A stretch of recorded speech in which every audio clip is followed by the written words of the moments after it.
오지 않아 입을 켜보니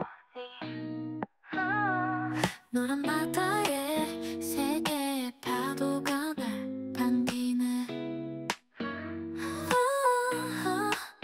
별이 빛나는 밤에 당신은 더욱 빛나네. 메리 크리스마스! 주펄입니다. 반갑습니다. 잘 지내셨는지요? 오늘은 2024년 12월 19일 밤 11시입니다. 오늘은 말이죠. 저번 시간에 말씀드린 대로 크리스마스 사연 특집을 준비해 봤습니다. 여러 사연들이 올라와 있고요. 노래 한 곡 듣고 사연들 읽는 시간 가져보도록 하겠습니다. 첫 곡은 김현철의 춘천 가는 기차입니다. 자, 크리스마스 특집 첫 번째 사연입니다. 안녕하세요, 주펄님. 항상 영상 잘 챙겨보는 28살 펄떡이입니다. 요즘 퇴근하면서 펄밤을 듣는 게 인생의 낙으로 살고 있다. 최근 장거리 해외 연애 사연을 보내주신 사연을 듣고 용기 내어 저도 최근에 겪은 사연을 보내봅니다. 때는 26살.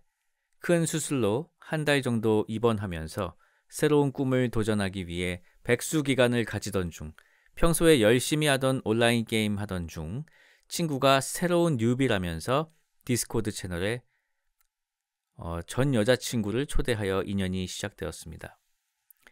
저희는 처음에는 별로 친분도 없고 저도 딱히 게임할 때는 이성에 관심을 가지지 않는 편이라 평소 친구들과 디스코드를 통해 떠들 때 제 목소리가 크고 게임할 때 금방 불같이 뜨거워지는 편이라 리액션으로 욕도 하고 소리도 지르는 등 처음 보는 사람이 보면 저 새끼 저거 정상 아니구나 싶은 모습이라 이게 글을 이상하게 썼구나. 지금 헤어진 사람 얘기를 썼는데 전 여자친구를 초대했다고 썼구나. 그냥 여자를 초대한 겁니다. 네, 그냥 여자를 초대한 거예요. 그래서 스포를 해버렸구나. 아무튼 그 여자도 제 첫 모습에 욕 많이 하고 좀 무서운 사람이구나 했다고 합니다. 그러던 중 제가 백수 생활 중이라 새벽까지 깨어있을 때가 많고 그 여자도 새벽까지 안 자고 있는 경우가 많아 둘이 남게 되는 경우가 많아서 자연스럽게 여러 대화를 하게 되었고 가끔 친구들끼리 만나 놀거나 밥을 먹으러 갈 때 제가 적극적으로 불러 같이 만나서 놀고 많이 챙겨주었습니다. 그렇게 26살 크리스마스에 한 번도 크리스마스에 어딜 가본 적이 없는 저는 그녀에게 크리스마스에 항상 일하느라 어디 못 가봤다고 하니 그녀는 그럼 같이 만나서 놀자고 하여 그날 크리스마스 이브에 버프를 얻고 눈치도 없고 좋아하는 여자 앞에서는 쑥맥이 되어버리는 저는 제대로 말 못하다가 용기 내어 사귀자고 했고 그날 크리스마스의 기적으로 저희는 연인으로 발전할 수 있었습니다. 2년 가까이 연애하면서 제대로 된 사랑을 배우고 여자친구를 너무 사랑하고 좋아해서 정말 행복한 시간을 보냈죠. 하지만 슬프게도 이 사연은 망한 사랑편. 둘 다 게임을 좋아하고 서로 잘 맞춰간다고 생각하면서 큰 싸움 없이 행복한 시간을 보내던 중 10월에 여자친구에게 이별의 통보를 받았습니다. 본인은 이미 많이 생각하고 정리하여 말하는 거라고 우리 사이가 편하고 재미있지만 자기는 이런 사이가 힘들 것 같다고 잔인하지만 받아들여야 한다고 하더군요. 아마 제가 중간중간 여자친구가 고치라 했던 것들을 쉽게 못 고치고 전 연인 사이가 편해지면 좋은 거라고 생각하던 연애 초짜의 생각과 결혼 생각이 없던 펄순이에게 지속적으로 결혼 압박을 주었던 과오, 이 세 가지가 삼위일체로 작용하여 아마 이별을 더 촉진했을 거라 슬픈 후회를 합니다. 행복한 미래를 꿈꾸기 위해 노력했지만 중요한 현재의 그녀를 챙기지 못한 것도 있겠죠.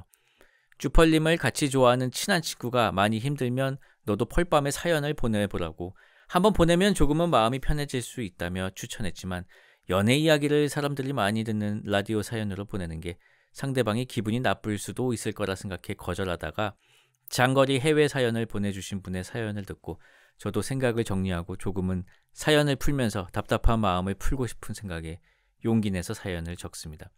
좋아하는 마음이 커서 다시 잡고 싶은 생각에 흔히 말하는 헤어지고 정 떨어지는 온갖 찌질한 짓을 하면서 후회 없이 잡아봤지만 아픈 기억만 늘어나고 2달이라는 시간이 지나 아직도 많이 생각나고 그녀의 근황을 염탐하고 다시 만나는 꿈도 꾸고 많이 힘들지만 이겨내려고 운동도 하고 다이어트하고 그동안 10kg나 뺐습니다. 일도 열심히 하기 위해 생애 처음으로 차도 샀습니다. 그래도 자꾸만 그녀 생각이 나고 혹시나라는 가장 잔인한 희망이 자꾸만 자다가도 폰을 보고 일어나서 가장 먼저 폰 보고 태어나서 관심도 없는 사주도 보고 이별 노래에 눈물이 나기도 하고 전 아직 많이 힘든데 저보다 성숙했던 그녀는 최선을 다해 받아들이는 것 같아 더 힘든 추한 미련덩어리의 삶을 살게 되네요. 점점 성장하는 과정인 거겠죠. 사연 이후에는 점점 괜찮아지고 더 열심히 달려나가는 삶을 꿈꾸며 버티고 있습니다. 부족하지만 읽어주셔서 감사합니다. 신청곡은 그녀와 제가 좋아하는 근본 캐롤곡으로 신청합니다. 머라이어 캐리의 All I Want for Christmas is You 부탁드립니다. 다들 날도 많이 추워지는데 감기 조심하시고요. 주펄님이랑 팔청자님들도 항상 행복하고 좋은 일 있기를 진심으로 응원하겠습니다. 라는 사연이었습니다. 이별을 하셔서 굉장히 힘드신 상황이었군요. 26살을 만나서 2년 동안 만나셨고요. 근데 되는 사람은 뭘 해도 되나 봐요? 어떻게 온라인 게임을 하던 중에 디스코드로 친해져가지고 연애까지. 그리고 일단 크리스마스에 데이트를 하면은 그날은 일단 사귄다고 이제 봐야 되는 건가요? 크리스마스를 같이 보낸다는 것은 참 크군요. 아무튼 크리스마스 일주일 남았는데 이번 크리스마스는 아마 혼자 보내시겠군요. 내년에는 아마 더 좋은 분과 새로운 분과 보내시길 바라면서 노래 보내드리겠습니다. All I Want for Christmas is You 근본이죠. 듣겠습니다. 머라이어 캐리의 All I Want for Christmas is You 였습니다. 울면 안 돼를 편곡한 곡이죠. 참 좋습니다. 이 노래만큼 크리스마스가 참 잘 느껴지는 곡이 또 없는 것 같아요. 자, 다음 사연 읽겠습니다. 안녕하세요, 펄디. 평범한 20대 후반 펄떡이입니다. 망한 사랑 특집 사연들을 재밌게 듣기도 했고 얼마 전 중학생 때부터 매일 함께 놀던 친구 중 한 친구의 결혼 발표가 있었기 때문인지 갑자기 중학생 때 첫사랑 이야기가 생각나 사연을 적어봅니다. 저는 방금 전에 말한 친구들을 만난 학교로 중학교 3학년 때 전학을 했습니다. 이 학교는 특이하게 중학교와 고등학교가 붙어있는 학교였고 한 학년에 반이 1개 혹은 2개 정도로 학생이 매우 적었습니다. 새로운 학교에 적응하던 중 특이한 점을 하나 발견할 수 있었습니다. 우리 학년에 있는 여자아이 1명, 앞으로 A라고 칭하겠습니다. A가 전교생의 인기를 한몸에 받는 여신, 퀸카의 느낌으로 존재한다는 점이었습니다. 저는 순정 만화나 소설에서나 나오는 인기 절정 미소녀의 존재가 살짝 낯설기도 했고 새로운 친구들과 친해져야 했고 그때 남자애들이 그러하듯 질풍노도의 시기였기 때문에 부모님과 다투고 가출을 하거나 하며 부모님께 파워 불효를 저지르느라 나름 정신이 없었기 때문에 처음에는 A에게 관심을 가질 여유가 없었습니다. 그렇게 정신없이 새로운 학교에 적응하고 불효도 저지르던 도중 우연히 A와 다른 여자아이들이 저녁 시간에 교실에서 이야기를 나누는 모습을 봤습니다. A와 같은 그룹으로 야자 시간에 과제를 하기로 했기 때문에 금방 끝나겠거니 하고 야자 시간 전까지 밖에서 시간을 때우다가 야자 시간에 맞춰서 교실로 돌아왔습니다. 하지만 이 미친 사춘기 감성 여자아이들의 울음은 전염병처럼 퍼져서 그칠 줄을 몰랐고 서로에게 섭섭했던 점을 이야기하고 미안해하며 사과하고 울음을 떠뜨리는 무한의 굴레가 야자 시간 3시간 내내 반복되었습니다. 왜 우는 거죠? 뭘 한 거죠? 뭘 했는지 안 썼네? 뭐 진실게임 같은 거 했나 보죠? 저는 애매하게 A를 데리러 왔다가 교실에 갇혀 그 옆에 꼼짝없이 본 지 몇 달도 되지 않는 여자아이들의 내밀한 관계와 비밀들에 대해 알게 되었습니다. 저는 학생 때 여자아이들에게 그래도 인기가 조금 있었던 편이었는데 얼굴이 잘생긴 것도 아니고 특출난 것도 없지만 민감하게 분위기를 읽고 눈치가 빠르고 옆에서 이야기를 잘 들어주는 남자아이라는 점에서 차별점이 있어서 인기가 있었습니다.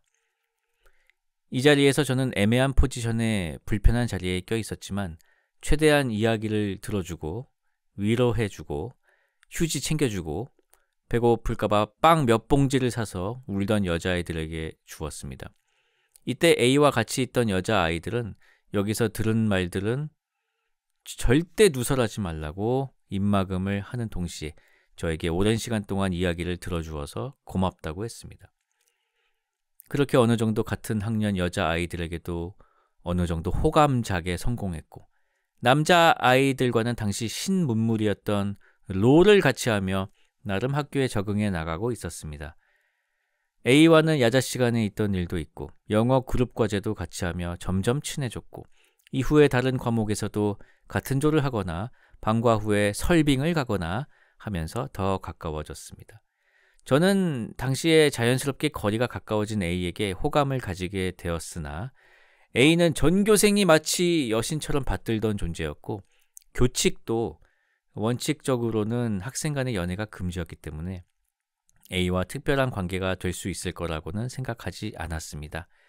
시간이 흘러 학기 말이 되었고 학교 축제 기간에 우리 학년에서 연극을 준비해 축제에서 공연하기 위해 학급 회의를 하는 상황이었습니다. 활발하고 일 벌이기 좋아하는 친구 B는 당연히 가장 빛나는 역할인 여자 주인공을 A로 정했습니다. 제가 생각했을 때 A 옆에서 연인 역할을 소화할 비주얼이 되는 사람은 얼마 없었을 겁니다. 같은 이유 때문에 B와 다른 여자아이들은 남자 주인공 역할을 고민하다가 B가 A에게 물었습니다. 너는 누가 네 상대 배역이었으면 좋겠어? A는 잠시 고민하다가 말했습니다. 팔딱이.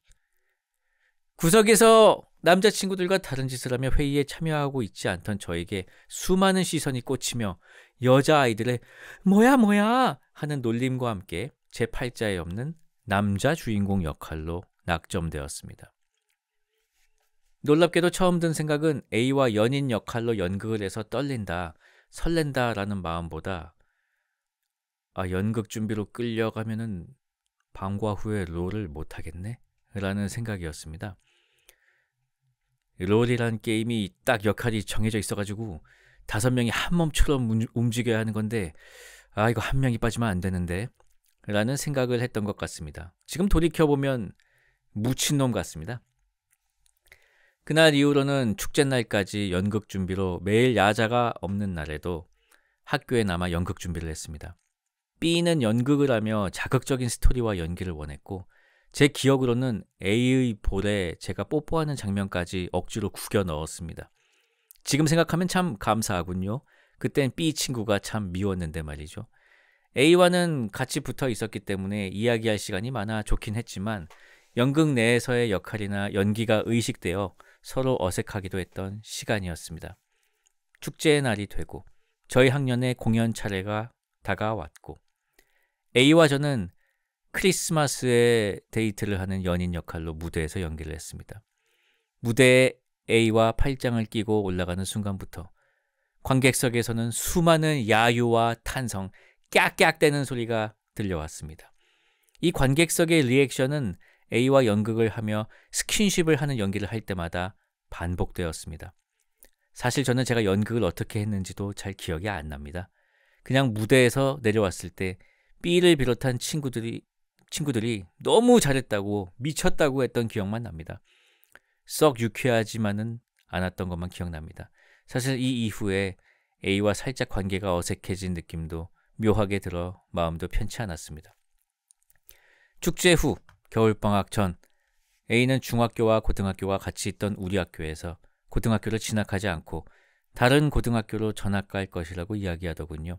아쉬운 마음에 몇 번이고 마음을 전할까, 어차피 다른 학교로 전학 갈 건데 저질러 버리고 말까 라는 생각도 했지만 태생적으로 소인배였던 저는 결국 끝까지 마음을 전하지 못하고 다음 학년으로 진학하며 A와 자연스럽게 헤어졌습니다. 다음 학년 스승의 날, A는 다른 고등학교로 진학했지만 스승의 날을 맞아 선생님들께 인사를 드리러 학교에 찾아왔습니다. 자연스럽게 저와도 인사하며 안부를 물었습니다. 그때 A가 저에게 오늘 학교를 마치고 자신과 친했던 여자아이들 한두 명과 함께 카페를 가자고 제안했고 저는 당연히 오케이 했습니다. 학교를 마치고 카페에서 즐겁게 이야기를 나누다가 다른 친구들이 자리를 비우고 A와 단 둘이 남게 되었습니다. 이때 A가 저에게 말했습니다. 나 지금 다니는 학교에서 남자친구 생겼어. 이때 저는 A가 어떤 의미로 이 말을 하는지 잘 이해하지 못했고 사실 이해했지만 용기가 없어서 A에게 야, 너는 연애금지인 학교 나가니까 바로 남자친구 생기는구나 라는 쓰레기 같은 답변을 했습니다. 그때 A의 실망인지 마음의 정리를 한 건지 고개를 숙이며 씁쓸하게 웃으며 저에게 대답했던 표정을 아직 잊지 못합니다. 그때 A가 저에게 뭐라고 대답했는지 기억은 나지 않습니다. 하지만 그 친구의 표정은 아직도 기억이 어렴풋이 납니다. 그때라도 제 마음을 전했다면 어땠을까? 라는 생각을 10년이 지나고도 하고 있습니다. 어렸을 때 용기가 없던 제가 참 답답하기도 하네요. 이후에 성인이 되고 나서도 몇 번인가 연애를 하긴 했지만 나중에 돌아보면 좋은 기억으로 남은 사람은 없었는데 좋은 결말을 맞이하지 못한 10년 전 A와의 연애도 아닌 평범하다면 평범한 첫사랑의 기억은 좋은 기억으로 남아 있습니다. 지금은 몇 년째 솔로로 보내며 그때 옆에서 같이 롤 하던 친구들에게 연애 좀 하라며 욕을 먹으며 사는 중입니다. 이상 제 망한 사랑, 학교 여신과 알콩달콩 연인 사이 연극하고 망한 사랑이었습니다. 신청곡은 롤리아츠 클럽 빈지노의 스피치 04 릴레이션입니다. 라는 사연이었습니다. 채팅창에 롤은 잘하겠지라고 그때도 롤하고 지금도 롤을 하고 있다고 롤과 결혼했냐고 이래놓고 부실골은 아니냐고 여러 가지 롤에 관한 이야기들이 올라오고 있습니다. 갓겜이네요 진짜. 노래 듣겠습니다. 브라운 브레스 론리 하츠 클럽 빈지노의 스피치 04 릴레이션십이었습니다. 노래가 상당히 좋군요. 자, 다음 크리스마스 사연 읽어드리겠습니다. 펄님 안녕하세요. 연말이 되니 훈훈한 분위기와는 반대로 옆구리는 시려오네요. 쥐엔장. 요즘 펄님 방송 보고 뱅쇼도 자주 끓여 먹고 있습니다. 아버지가 완전 중독돼서 팩 와인으로 2박스나 사왔답니다. 잡설은 그만하고 크리스마스 사연이나 풀어보겠습니다. 저는 크리스마스 사연으로 저희 가족 이야기를 조금 풀어보려고 합니다. 저희 가족은 4인 가족입니다. 엄마, 아빠, 형, 그리고 제가 살고 있죠. 저희 가족은 코로나가 막 시작되었을 무렵 학업, 직장을 이유로 조금 떨어져 지냈습니다. 부모님은 본가에서 살고 계시고 형도 저도 다른 곳으로 뿔뿔이 흩어졌죠. 몸이 멀어지면 마음도 멀어지는 까닭일까요? 저희 가족은 점점 사소한 일로 다투는 일이 많아졌습니다. 서로가 그립고 보고 싶어서 고향에 돌아가는 건데도 막상 마주치면 아쉬운 소리나 하다가 헤어지는 일들이 자주 일어났죠. 이렇게 한번 틀어지기 시작한 관계는 생각보다 고치기 힘들었습니다. 만남의 악순환은 결국 고향에 오는 빈도를 줄였고 이렇게 만남이 조금씩 줄어들자 사건 해결의 기미조차 점점 희미해졌습니다. 그렇게 흐지부지 상처를 떠안고 살아가다가 크리스마스가 다가오던 12월의 어느 날 저희 어머니가 아이디어를 하나 내셨습니다. 모처럼 크리스마스가 돌아오고 있고 크리스마스에는 한번 모이니까 가족 모두가 천주교라서 다른 날에는 가지 않더라도 크리스마스에는 성당에 갑니다. 모이는 김에 드레스 코드를 정해서 그것에 맞게 옷을 입고 오자는 제안을 하셨습니다. 별거 아닌 그저 얼굴이나 보는 김에 옷이라도 깔맞춰 입자는 제안이었지만 가족의 개그맨이었던 아버지가 오랜만에 보는 거니까 좀 웃었으면 좋겠다. 그러니 옷을 가장 웃기게 입고 오는 사람에게 10만 원을 주겠다. 라고 말한 이후로 모임은 옷을 웃기게 입고 모이기가 되어버렸습니다. 가족의 드레스 코드는 빨강으로 정해졌고 시간은 점점 흘러 12월 25일이 되었습니다. 저녁 시간이 되자 가족들은 각자 자신의 방에 들어가 준비를 했고 배달시킨 음식이 도착하자 하나 둘씩 모습을 드러냈습니다.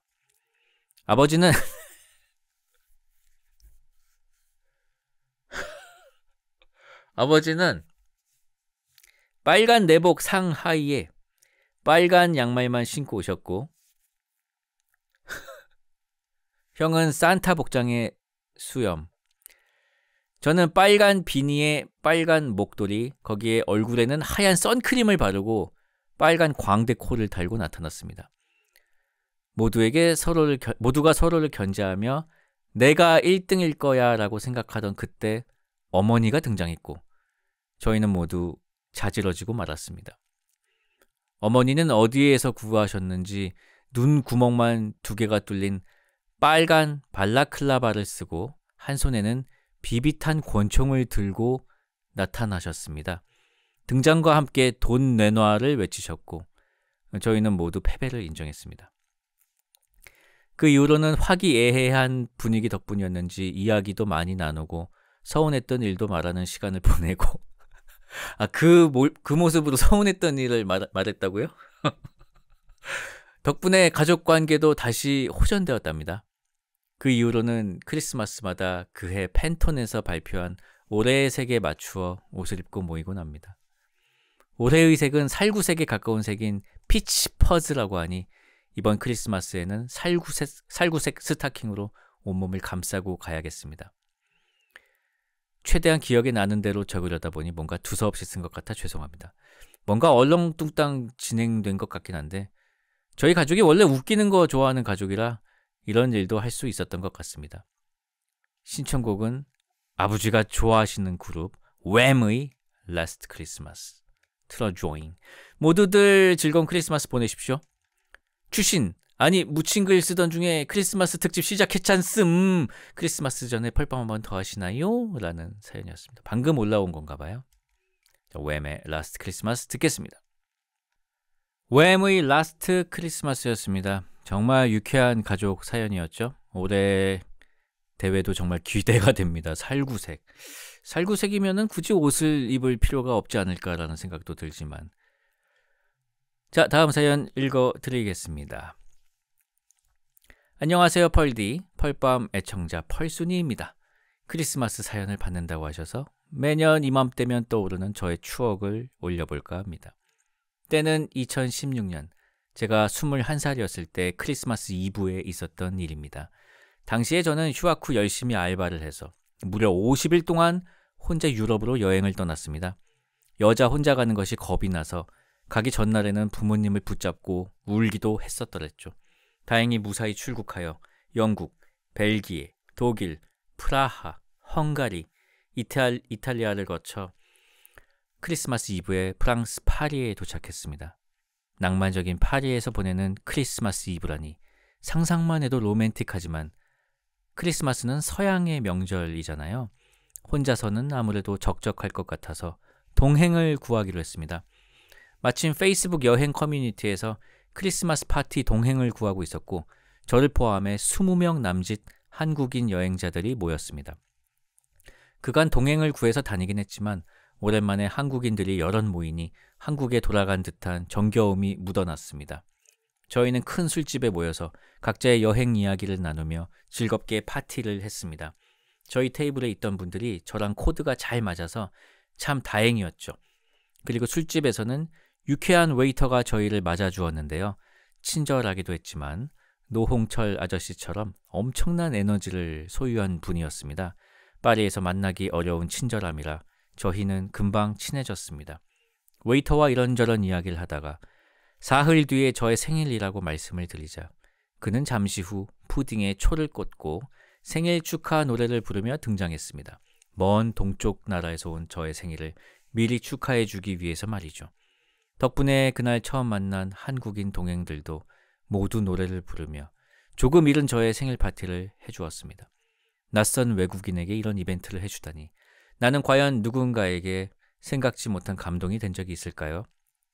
참 쉽지 않은 일인 걸 알기에 그날은 저에게 잊지 못할 크리스마스와 생일 선물이 되었습니다. 그날 먹은 푸딩은 제가 먹었던 푸딩 중에 가장 맛있었습니다. 물론 파리의 디저트가 남다르긴 했지만요. 이제는 너무 오랜 시간이 지나 파리의 술집 이름도, 웨이터의 이름도, 동행들의 이름도 흐릿해졌지만 선물 같았던 그날의 장면은 아직도 생생합니다. 그리고 그날 만난 같은 테이블의 동행들과는 나중에 스페인 바르셀로나에서 다시 만나 또 즐거운 추억을 쌓았답니다. 바르셀로나에서 먹은 부대찌개와 소맥, 혹시 이 사연을 듣고 계실지요? 모쪼록 여러분도 올해 크리스마스는 선물 같은 하루가 되시길 바랍니다. 또는 누군가에게 잊지 못할 하루를 선물하는 것은 어떨까요? 모두 감기 조심하시고 행복한 크리스마스 보내세요. 메리 크리스마스 라는 사연이었습니다. 바르셀로나에서 먹은 부대찌개와 소맥 사연도 참 궁금하네요. 이거는 소울푸드 사연으로 꼭 올려주시길 바라겠습니다. 야, 외국에서 크리스마스 파티와 생일 파티까지 하다니 참 진짜 있기 힘들겠네요. 왠지 글을 읽으면서 그런 분위기가 느껴졌어요. 그 막 오는 사람 다 환영해주면서 품 속에서 갑자기 와인을 꺼내면서 행복해져라 행복해져라 행복해져라 머그가 내일 출시됩니다. 광고는 아니고요. 자, 신청해주신 루이 암스트롱의 라비앙 로즈 듣겠습니다. 루이 암스트롱의 라비앙 로즈였습니다. 장밋빛 인생이란 뜻이죠. 자, 다음 크리스마스 사연 읽어드리겠습니다. 쭈하 안녕하세요 펄디. 운동할 때와 운전할 때 펄밤을 즐겨 듣는 펄순이입니다. 펄밤을 들을 때마다 왜 나는 쓸만한 재미있는 사연이 없을까 고민하다가 크리스마스 사연을 모집한다는 이야기에 이거다 싶어 급히 대인국에 가입하여 글을 씁니다. 2023년 12월 25일 작년 크리스마스에 일어난 제법 따끈따끈한 사연입니다. 제 남자친구는 취미로 스노우보드를 타는 사람인데 스노우보드 강사 자격증이 있으며 인스타그램 탐색 탭에 스노우보드 관련 게시물밖에 안 뜨고 멍 때리고 있어서 무슨 생각을 하냐고 물으면 보드 생각을 한다고 하던 스노우보드 괴인입니다. 작년 겨울 저는 이 보드 괴인을 따라 처음으로 스노우보드를 타러 갔습니다. 스노우보드는 제가 생각했던 것보다 훨씬 어려운 스포츠더군요. 제가 운동 센스가 없고 겁이 많은 것도 한몫했습니다. 무릎 전체를 뒤덮는 피멍, 엉덩이 멍, 바닥에 머리를 박아 생기는 목 근육 경직, 팔꿈치 멍 등을 얻은 후 약 3주가 지나자 제법 턴이라는 것을 할 수 있게 되었습니다. 이전에는 보드 위에서 목각 인형처럼 몸을 움직이는 연습을 했다라고 느끼던 것이 스노우보드를 탔다라고 느껴지게 되더군요. 크리스마스 날 이브날 저녁 저는 스키장에 갔고 시즌방은 이제 스키어 보더들 여럿이 돈을 모아 스키장 근처에 시즌 기간 동안 잡아놓고 먹고 자는 방입니다. 시즌방에서 사람들과 술을 마시며 즐거운 이브를 보냈습니다. 그리고 다음날 크리스마스 아침 스키장 오픈 시간부터 리프트를 타고 슬로프 위로 올라갔습니다. 이전에도 여러 번 탔던 중상급 슬로프였습니다.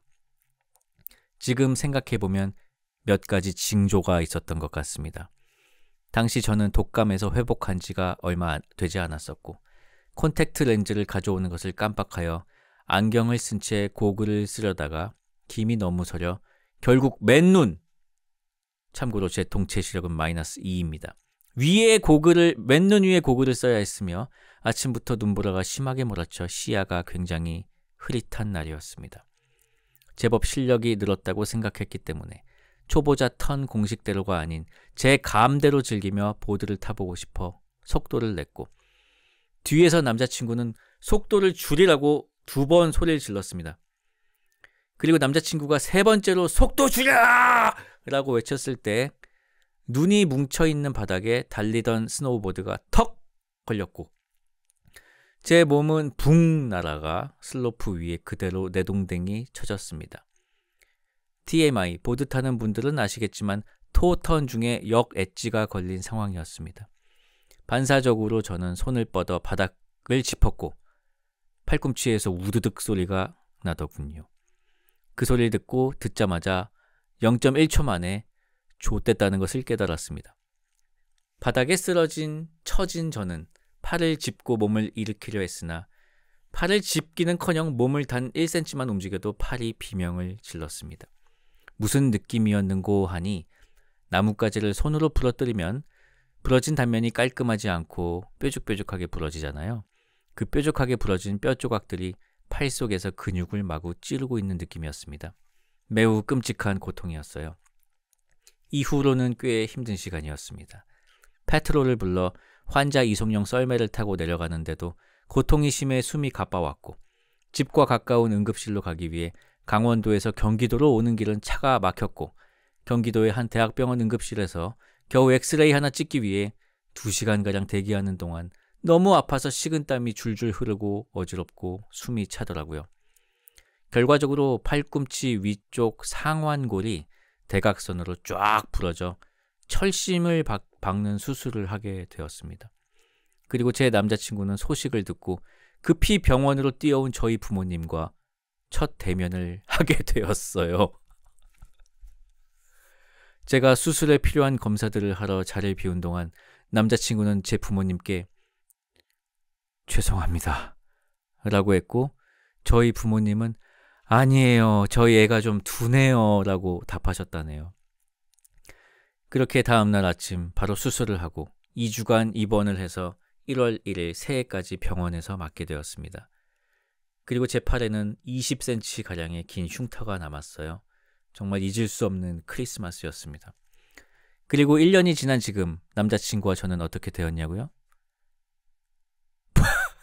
보드를 타고 있습니다. 다들 저보고 정신 못 차렸다고 하더군요.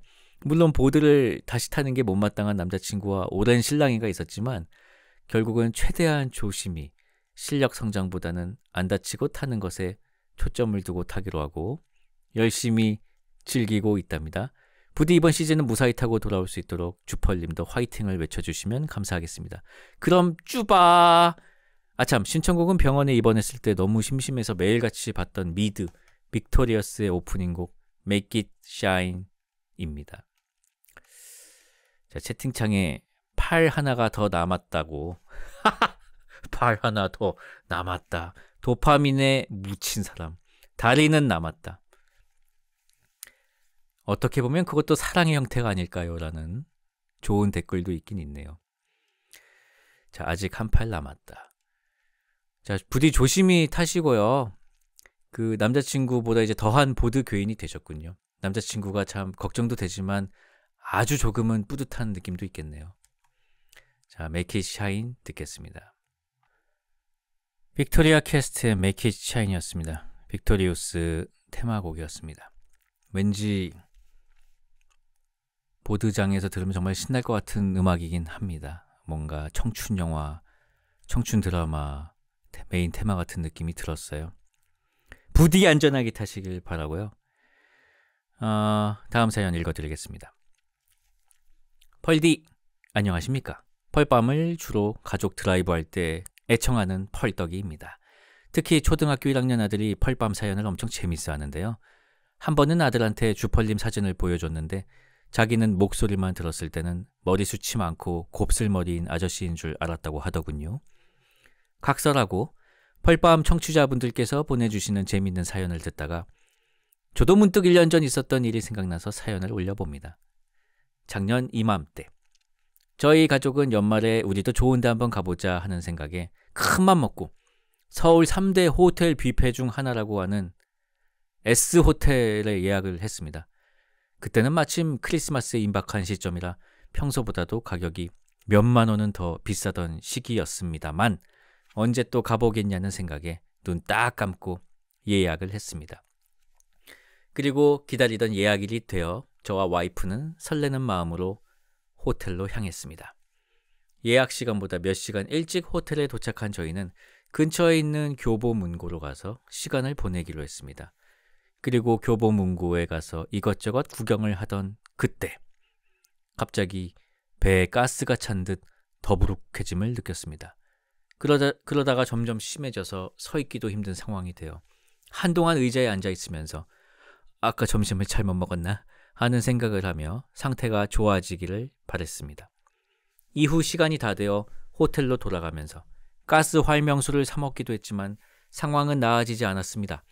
몸이 천근만근된 듯한 기분과 속은 계속 안 좋은 상태에서 기다리고 있으니 호텔 로비에 멋진 장식이나 크리스마스 트리, 연말을 맞아 찾아온 사람들의 설레는 분위기는 전혀 눈에 들어오지 않았습니다. 그렇게 힘겹게 기다리면서 시간에 맞춰서 들어갔습니다. 몸 상태가 최악이었지만 그래도 힘겹게 스테이크나 음식들을 먹어봤는데 눈물나게 맛있었습니다.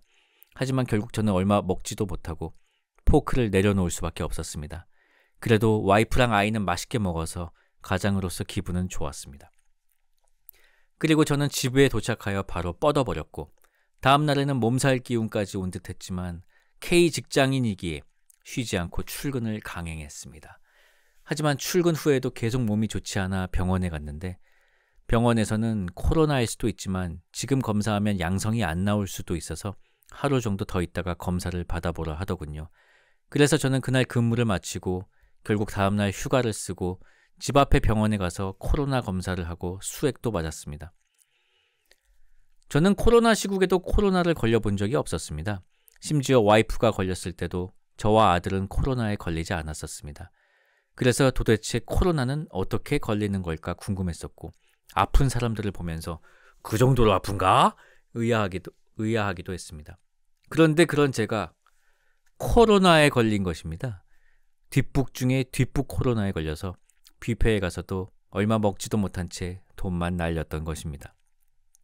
게다가 코로나 시국이 지난 다음이라 정부 지원은 지원대로 못 받고 코로나 시국에 운영했던 회사 격리휴가 지원도 이용하지 못하고 코로나 검사비도 내고 마침 크리스마스 전에 걸리는 바람에 연휴를 꼼짝없이 코로나와 함께 했습니다. 게다가 코로나는 어찌나 아프고 힘들던지요.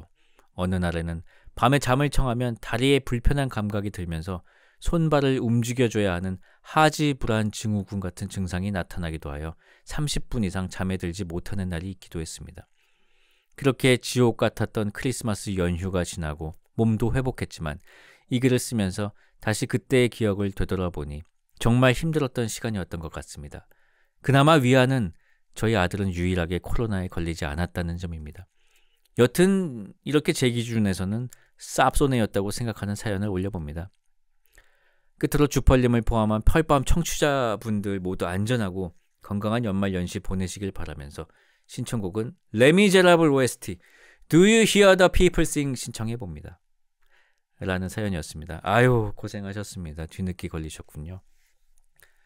저는 코로나 하면은 뱀파이어 서바이버라는 게임밖에 생각이 안 나요. 그 작업실에 자가격리하면서 그 게임을 그 게임을 굉장히 오래 해서 그 생각밖에 안 납니다. 그리고 그 와중에 그 감기에 걸린 와중에 그 침착맨님의 요청으로 고기동 대탈출이라는 그 유튜브 게임을 만들어가지고 그거를 더빙을 했던 기억이 나고요. 아무튼 그런 격리를 했던 기억이 나네요. 그때 저도 무척 아팠고 사실은 그 후유증이 지금까지도 계속되는 것 같아요. 그 이후로 지금까지도 체력이 살짝 떨어져 있는 것 같습니다. 후유증이 늙어서 그런 건지 모르겠는데 아무튼 그때 이후로 예전 같지가 않다는 거 부디 건강 잘 회복하시고요. 이번 크리스마스는 건강하게 잘 보내시길 바라겠습니다. 레미제라블 OST Do You Hear the People Sing 틀어드리겠습니다. 가슴이 웅장해집니다. 레미제라블 OST Do You Hear the People Sing 이었습니다. 자, 다음 사연 읽어드리겠습니다. 안녕하세요. 펄디 메리 크리스마스. 크리스마스 하면 제가 10살이었던 때가 떠오릅니다.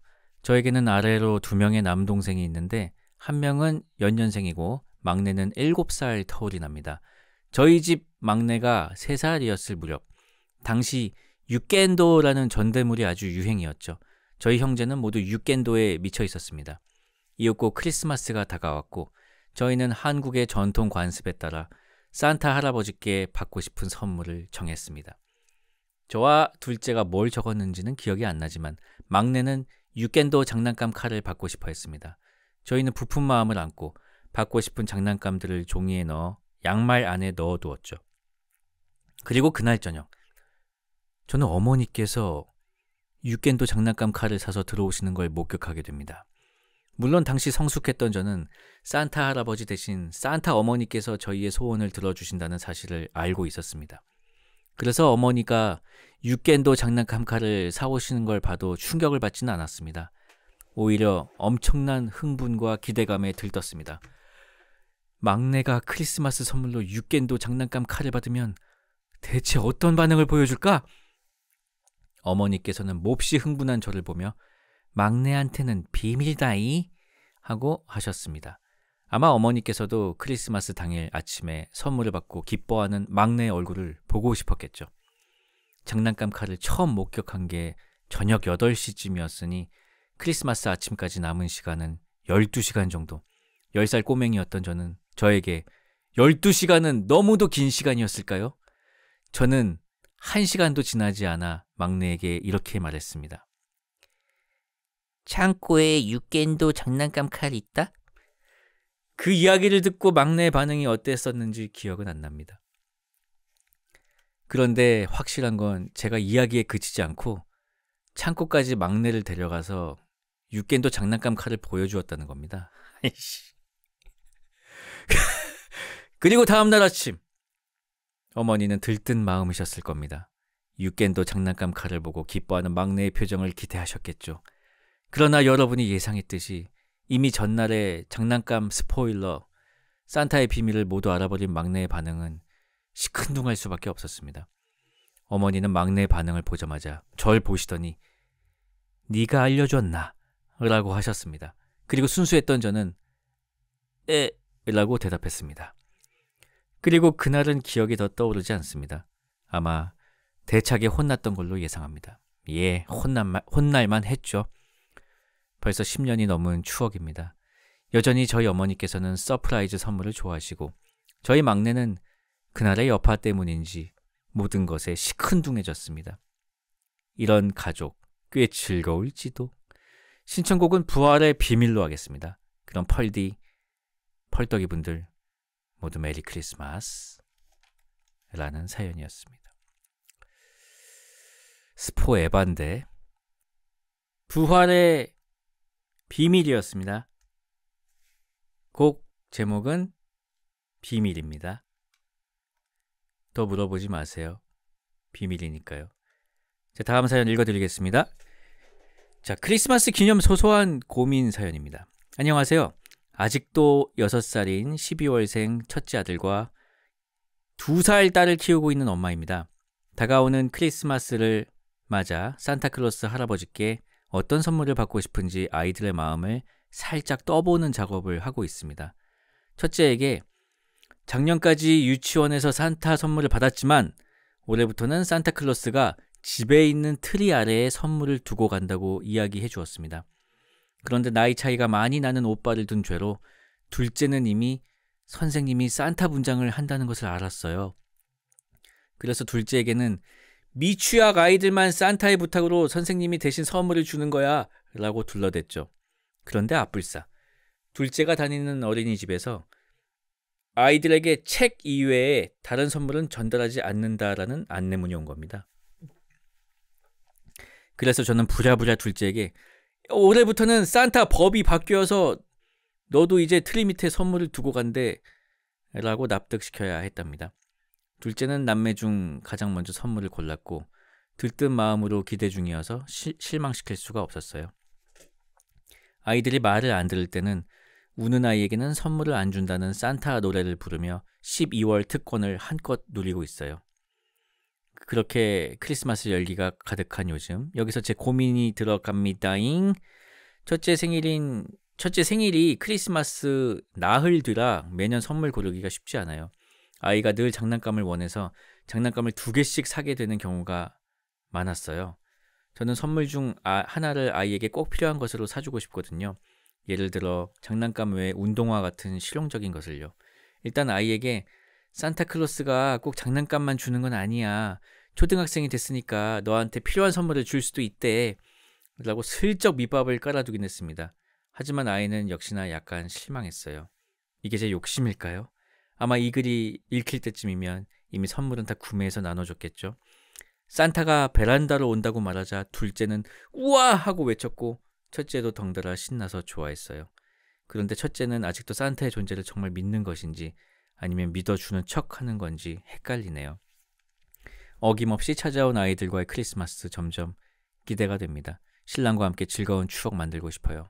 신청곡은 화이트 크리스마스를 바라며 프랭크 시나트라의 Let It Snow 부탁드립니다. 메리 크리스마스 라는 사연이었습니다. 크리스마스 나흘 뒤가 생일이에요? 그러면은 12월 29일이요? 제 친구도 12월 28일이 생일인 친구가 있습니다. 근데 그 친구 생일 파티는 항상 그냥 송년회가 되어버리더군요. 아니면은 크리스마스 그냥 몰아서 하던지. 그래도 크리스마스랑 생일을 따로따로 챙겨주시는 것 자체가 대단하다고 생각이 듭니다. 저 같으면 합쳐버렸을 거예요. 참고로 저희 막내 생일이 5월 7일인데요. 항상 어린이날과 병합이 되어버린답니다. 뭐 지가 그때 나왔으니까 어쩔 수가 없는 거죠. 누가 그때 나오랬나? 아니 저는 그렇다고요. 네, 너무 뭐 그 따로따로 챙겨주시는 것 자체가 저는 대단하다고 생각이 됩니다. 신청해 주신 프랭크 시나트라의 Let It Snow 듣겠습니다. 프랭크 시나트라의 Let It Snow였습니다. 왠지 백화점에서 나오는 곡 같다고. 백화점 지하 1층에 참 맛있는 거 많은데 가본 지가 오래된 것 같습니다. 자, 다음 사연 읽어드리겠습니다. 안녕하세요 펄디, 미리 메리 크리스마스입니다. 올 한 해 많은 것을 하셨는데 뭐가 제일 기억에 남으시나요? 저에게 이번 크리스마스 선물은 펄디가 돌아온 것, 그리고 남자친구와의 2주년이 되겠네요. 그래서 펄디의 목소리로 저희 이야기를 한번 돌이켜볼까나 해서 사연 적어봅니다. 사실 이건 괴인 사연일지도 모릅니다. 저희는 오타쿠 커플입니다. 만나서 하는 게 집에서 술 취해서 애니 보고 게임하고 음악 듣고 씹덕 얘기하는 거예요. 그래서 가끔 전 남자친구의 멀쩡한 사회적인 모습을 보면 당황스러울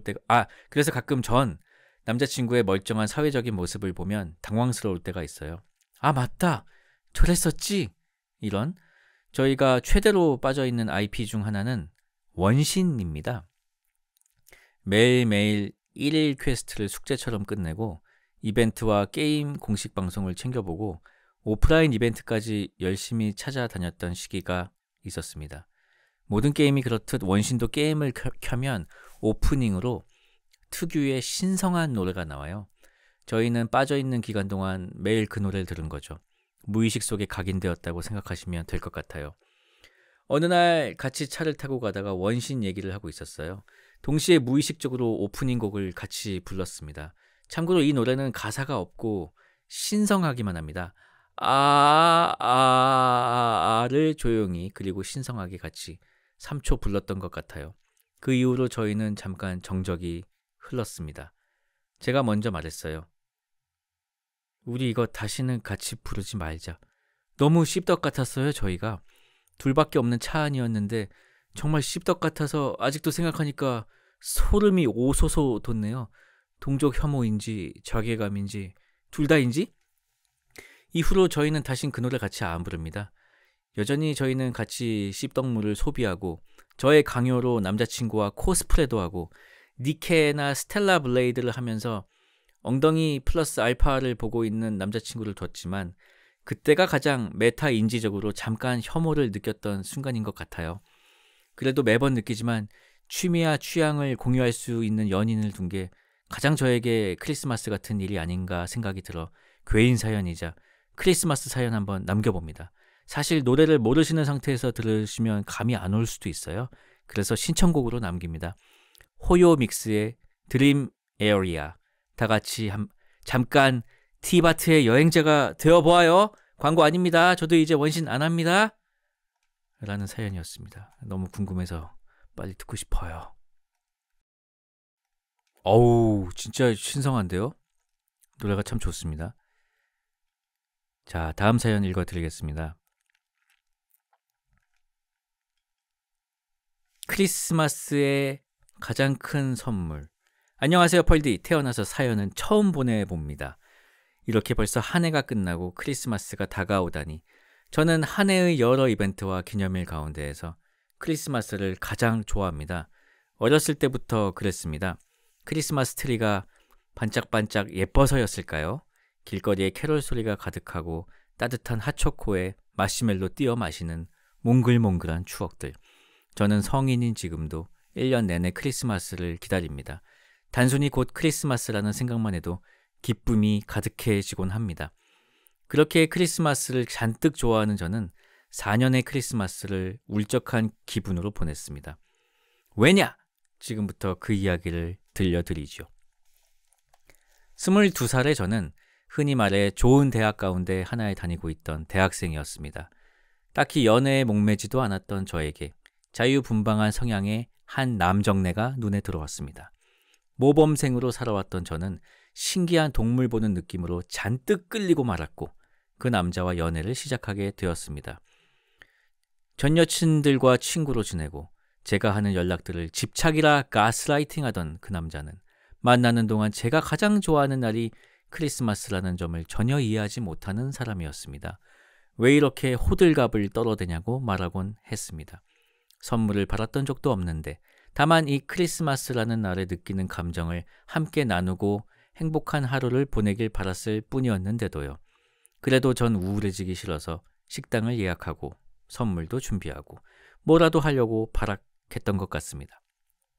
그 4년 내내 크리스마스는 이번에도 또 울적하겠지라는 생각을 하게 만드는 날이 되었습니다. 남자 여자 할 것 없이 진작에 그 연애를 끝장냈어야 했다며 축하해 주었습니다. 축하받는 제 모습이 참 하찮아 보였습니다. 나 같은 사람을 이제 누가 좋아할 수 있겠냐는 생각이 많이 들었던 것 같습니다. 그 이후에 저는 다짐했습니다. 앞으로 절대로 함부로 연애를 하지 않겠다고. 나의 마음이 끌리는 대로 절대 가지 않고 무조건 신중을 기해야겠다고요. 절대로 내 마음이 이끄는 대로 표현하지 않으리라 다짐을 거듭했습니다. 이끌리는 대로 갔다가 너무 큰 상처를 받았으니까요.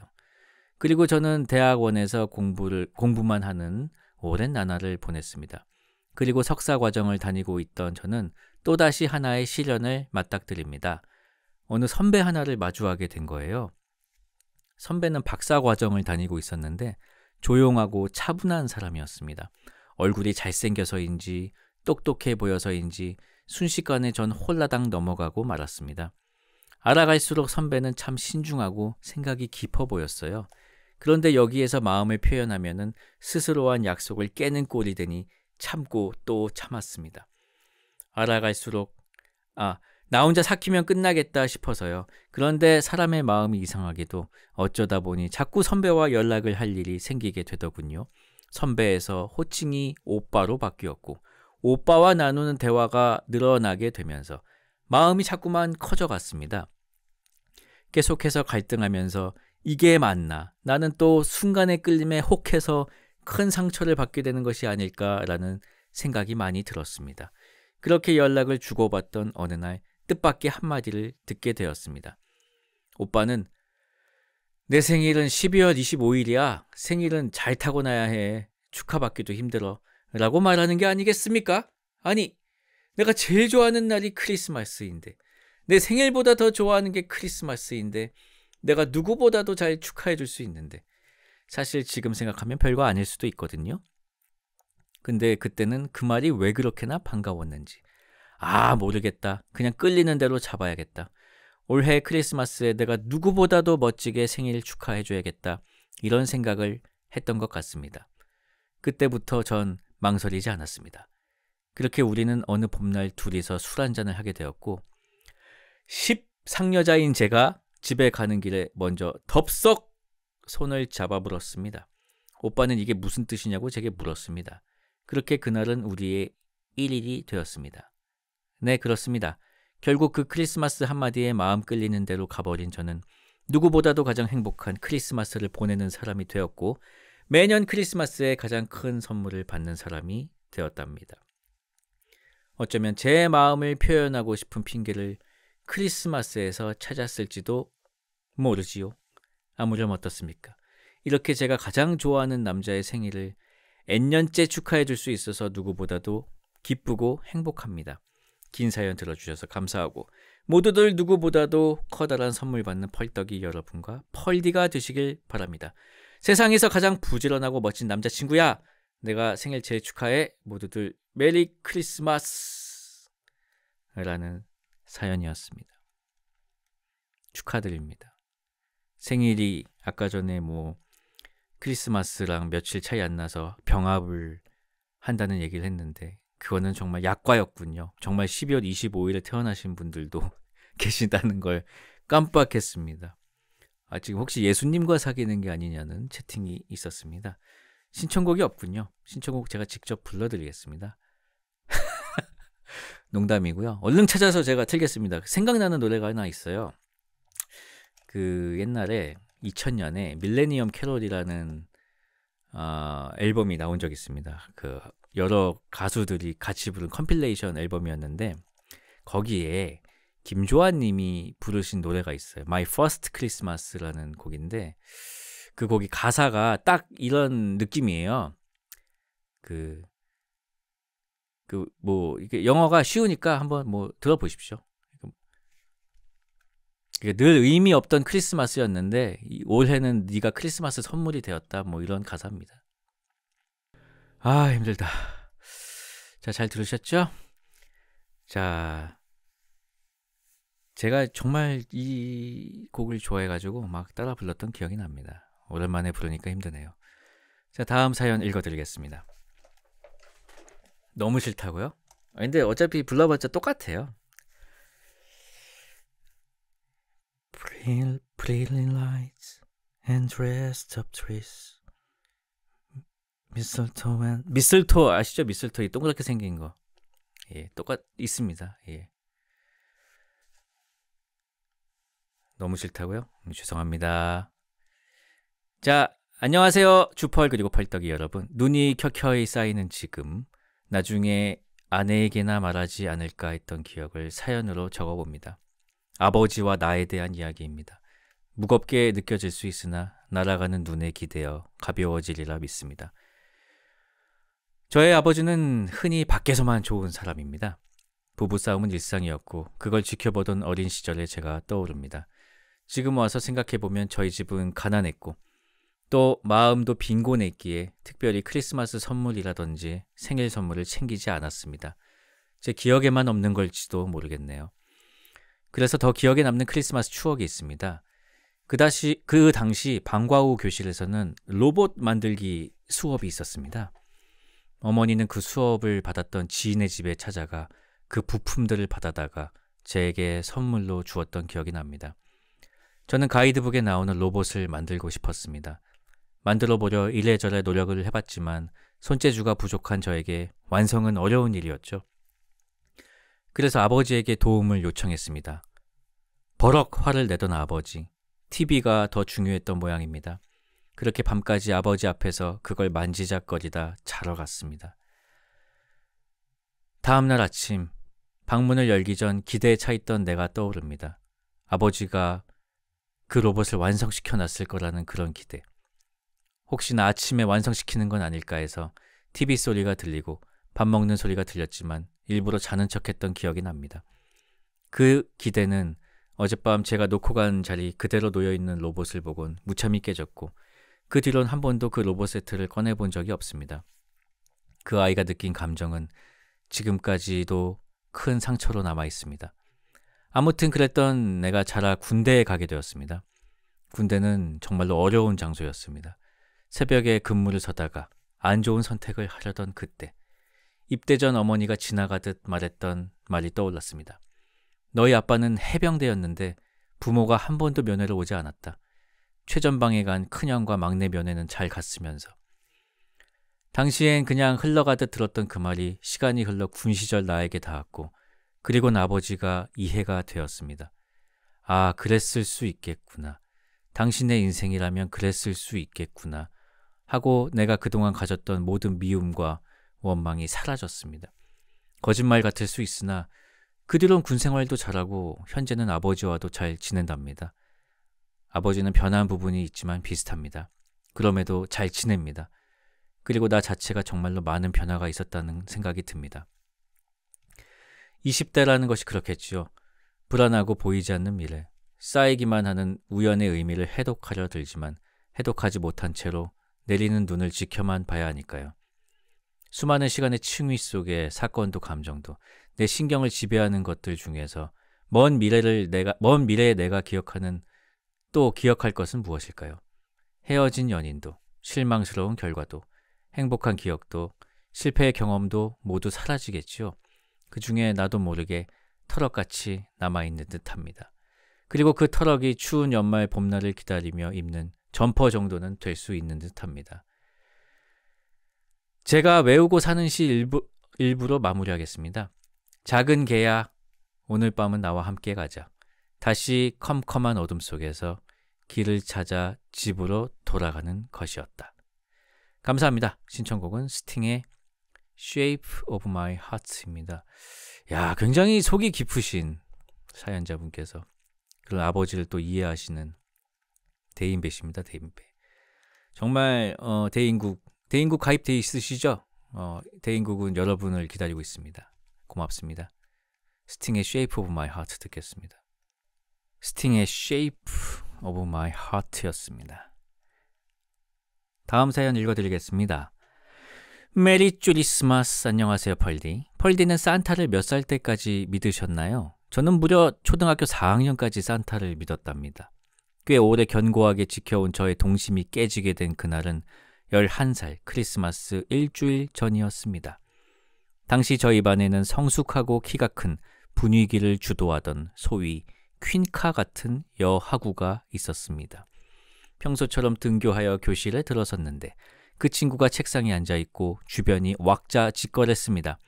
그 친구는 아이들의 중심에서 다리를 꼬고 앉은 채 막 등교한 저에게 팔떡아, 너 산타가 엄마 아빠인 거 알지? 라고 다짜고짜 말하는 겁니다. 물음표 100만 개를 머리 위에 띄우고 동공이 흔들리는 저를 보며 그 친구는 다시 엄마 아빠가 선물 숨겨놓고 산타인 척 우리 잘 때 갖다 놓는 거야. 몰랐니? 라며 거들먹거렸습니다. 주위에 찬반 토론을 하느라 모여 있었던 아이들 중 산타는 없어파가 더 많다는 분위기를 읽은 저는 애써 알고 있었어! 하며 자리로 돌아갔습니다. 그날은 하루 종일 배신감과 충격에 수업에 집중을 못했던 것 같습니다. 저는 집에 오자마자 동생에게 그 사실을 알렸고 같이 충격을 받은 우리는 이번 크리스마스 때 확인 사살을 하기로 했습니다. 크리스마스 당일 한 방에 같이 자던 저와 동생은 평소처럼 잠든 척을 했습니다. 거실에 인기척이 없어질 때까지 숨죽이고 있던 저희는 평생의 믿음을 확인하기 위해 청각에 온 신경을 다하고 있었습니다. 매우 고요한 새벽, 거실에 초침 소리가 들릴 정도로 초집중 상태, 안방 문이 열리는 소리, 살금살금 발소리, 현관문이 저렇게 조용히 열린다고?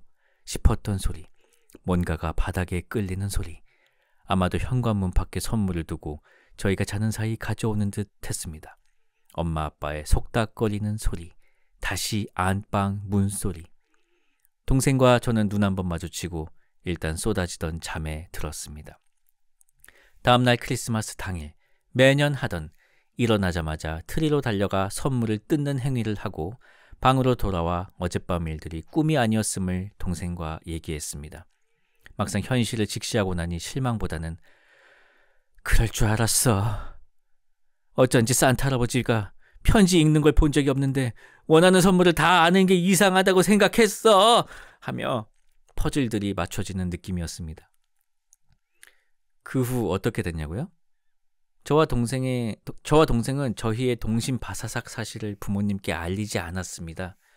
혹여나 이제 산타를 믿지 않는 저희에게 선물을 주시지 않을까봐 모르는 척했던 것 같습니다. 저는 오히려 그 사실을 이용하기도 했습니다. 아빠가 담배 피우는 게 싫었던 저는 산타에게 편지 쓰는 척 아빠에게 산타 할아버지, 우리 아빠가 담배를 끊게 해주세요. 담배는 몸에 해롭고 어쩌고 저쩌고 라고 쓰는 둥 영악한 효도를 했었습니다. 이제 어른이 되어 생각해보면 매년 동심을 지켜주던 부모님의 새벽 작전이 너무 감사하고 귀엽기도 합니다. 크리스마스에 분주한 모든 부모님들 존경합니다. 그리고 산타를 믿는 아이들 중 저처럼 다 알면서 모르는 척하는 아이도 있을 수 있다는 걸 알려드립니다. 아니, 이런 배신자. 펄디도 코지한 크리스마스 보내시길. 신청곡은 꼭 뮤비를 봤으면 하는 시아의 스노우맨 신청합니다. 라는 사연입니다. 시아의 스노우맨이었습니다. 자, 오늘 마지막 사연입니다. 크리스마스 사연이 많아서 두 번에 나눠서 해야 될 것 같아요. 다음 시간에도 크리스마스 사연을 이어서 해야 될 것 같고, 오늘은 이 사연으로 끝을 내야 될 것 같습니다. 안녕하세요, 펄디. 저는 평범한 29살 남자 직장인 펄덕이입니다. 크리스마스 사연을 모집한다고 하여 몇 자 적어봅니다. 결론부터 말씀드리면 많은 크리스마스 사연이 그렇겠지만 망한 사랑 사연입니다. 때는 바야흐로 제가 고2였던 어느 해, 저는 동네에서 꽤 큰 종합학원에 다니고 있었습니다. 그 학원의 영어와 수학 수강생은 꽤나 많았지만 국어 수강생은 저를 포함하여 4명이 다였습니다. 수업의 구성원은 저, 그리고 승무원을 꿈꾸는 홈이라는 여자아이, 그리고 또 다른 남자 여자 각각 한 명씩 있었습니다. 후에 전에 들은 이야기로는 이 친구들도 사귀었다고 하더군요. 아무튼 이 수업은 이과 문과와 이과 두 개의 수업으로 나뉘어 저와 홈이 둘이서만 수업을 듣게 되었습니다. 당시 개찐따 그 자체였던 저는 홈이와 단둘이 수업을 같이 듣게 됐다는 사실만으로 가슴이 미친 듯이 뛰었습니다. 여자 사람! 비록 인사 말고는 한마디도 하지 못했던 저였지만 속으로 조금씩 홈이를 흠모하고 있었더랬죠. 그러던 어느 날 홈이가 먼저 저에게 말을 걸어왔습니다. 내 머리카락 좀 만져볼래? 이게 이상하게 들리긴 하지만 이상한 상황은 아니었고요. 자기가 헤어 에센스를 바꿨다며 머리가 찰랑거리지 않느냐며 저에게 자랑을 하는 것이었습니다. 저는 가슴이 터져버릴 것 같았습니다. 호미를 쳐다보지도 못한 채 뚝딱거리며 그녀의 머리를 쓰다듬었습니다. 지금 생각해보면 그것은 저를 향한 플러팅이었습니다.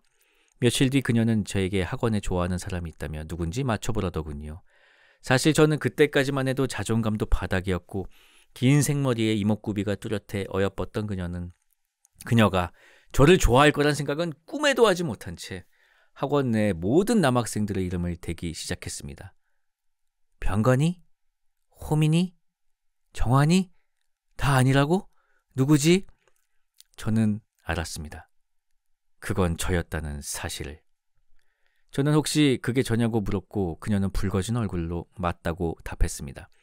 흥분을 감출 수 없었던 저는 해서는 안 될 건국 이래 최악의 급발진을 하게 됩니다.